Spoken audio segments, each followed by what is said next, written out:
Welcome back, friends. It's Gone Gaming here. If you have watched my channel long enough, you know that I do my recordings on the weekends because during my week I have a pretty busy day job. So, note that I collect all of your questions over the week and I'm going to do my best to answer all of them. So, I'm actually going to start in a little bit of reverse order today and start with a really quick question from Rusi.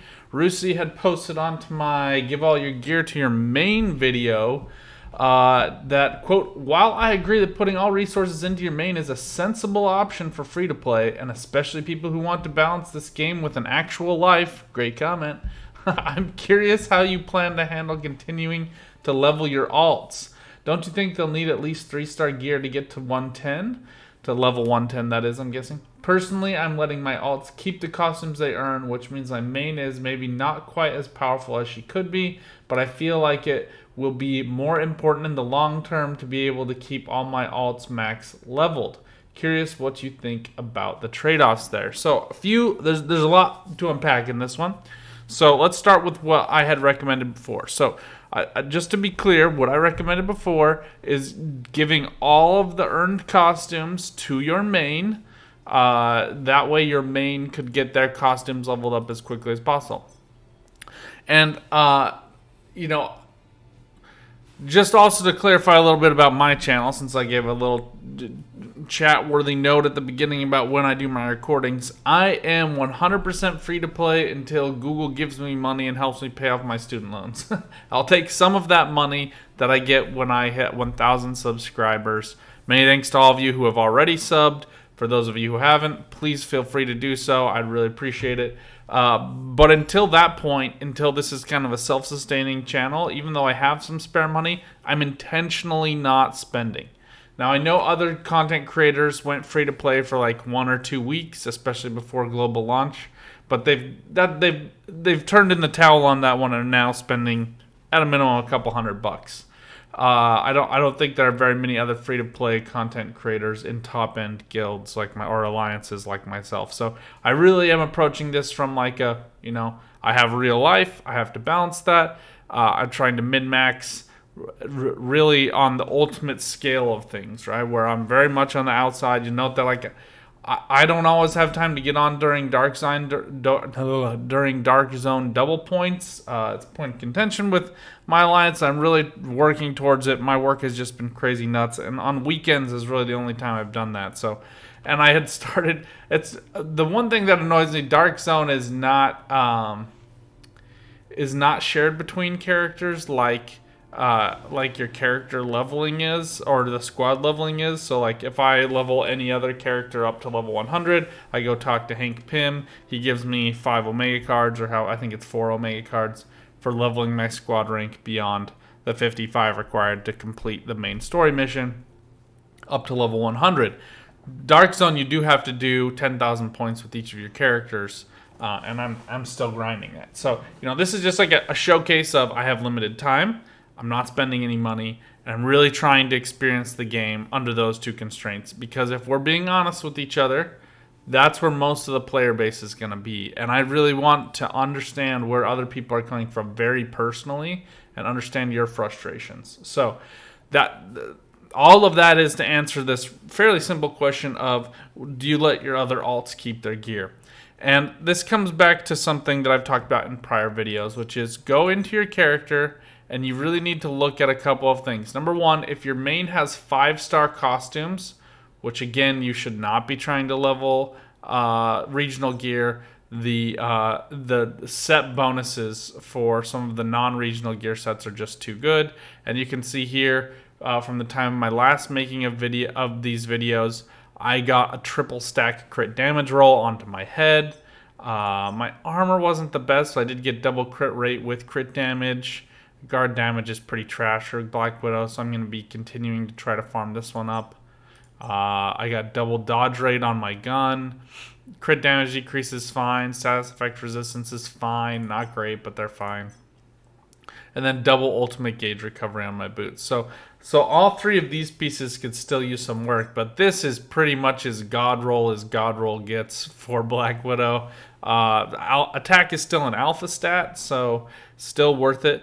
But again, I've also talked about this in prior videos. You want to do that. You want to calculate what your crit rate is, divide your crit damage by that crit rate, and then that's going to give you what an equivalent attack stat is. So like 50 divided by 3 is around like 17%. So if we take 17% and divide that by my overall crit rate, is 35. So that's going to be about 6%. So 6% is quite a bit higher than attack. And again, for Black Widow, that's just whenever you're doing regular attacks, not factoring in your ultimate ability, which again, if you've played Black Widow, you know that most of your damage comes from using that ultimate ability. So for me, crit damage has been my main focus.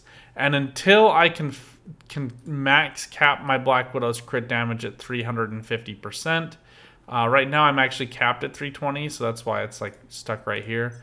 For those of you who don't know this, in specializations, she has specialization which allows her to increase her max crit damage. Everybody else is capped at 300%, but Black Widow can go all the way to 350. Oh, I guess I just upgraded this morning, so I can tweak my mods a little bit.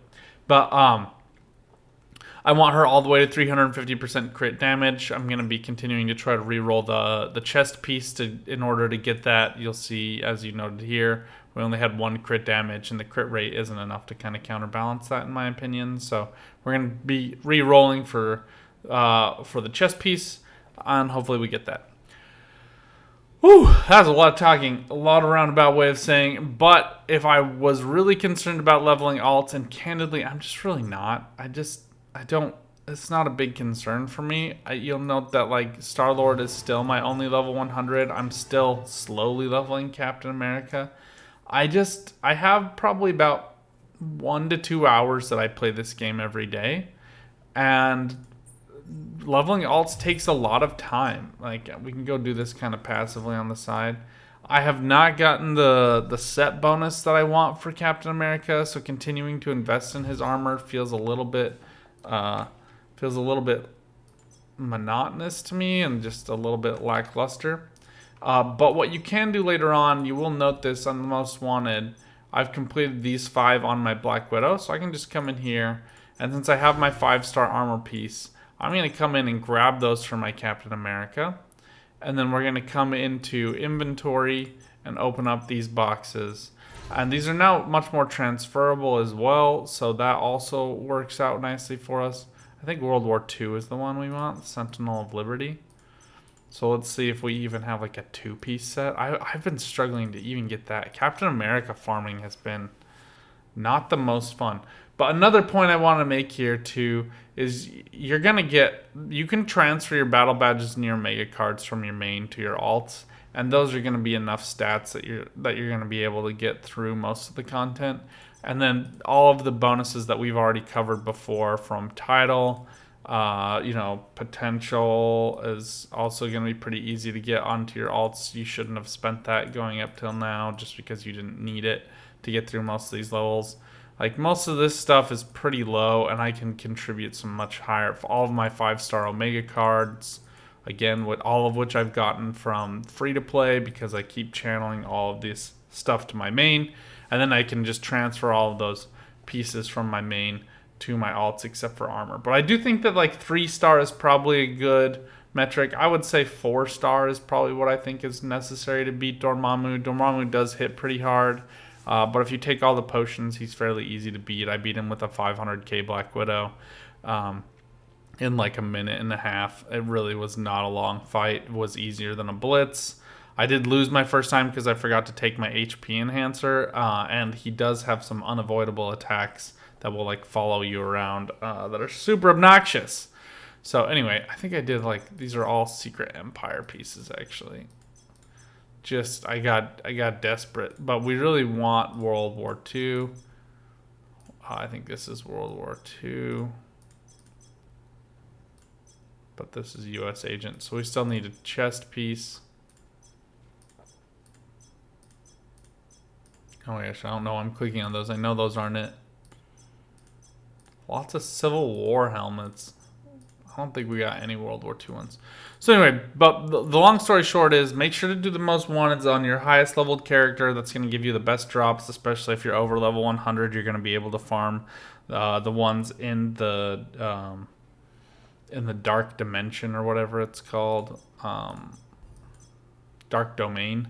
And in the dark domain, you're going to get 5 pieces of armor per day whenever you have a dark domain character on the list, instead of just the 4 that you were getting from Sakar units on the list. So,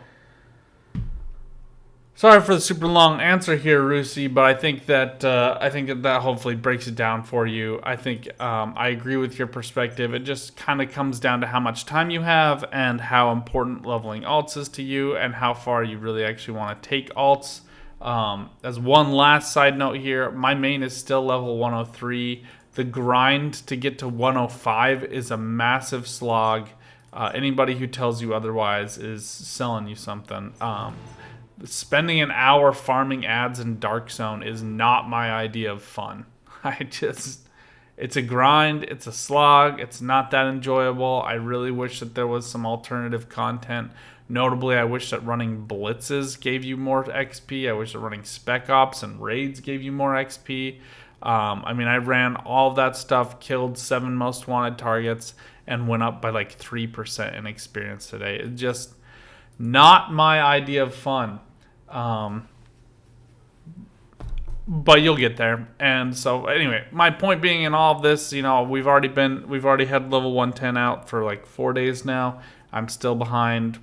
I have a busy work life, and I think a lot of you are probably in that same boat. Just have patience, don't get burnt out. Don't feel guilty about funneling everything to your main. If you feel like your main is in a really good spot that you can go run blitzes and raids on practically auto, then go ahead and start shuttling that over. I'm not quite to that point yet. I think 700k is probably that target for me that I'm looking for. But a lot of that's going to come through continued work on my specializations and upgrading cores to 5 stars. So anyway, thanks so much for the question, Rusi. If others of you have questions, please always post those in my on my YouTube videos. I'm still working on getting my Discord up and running.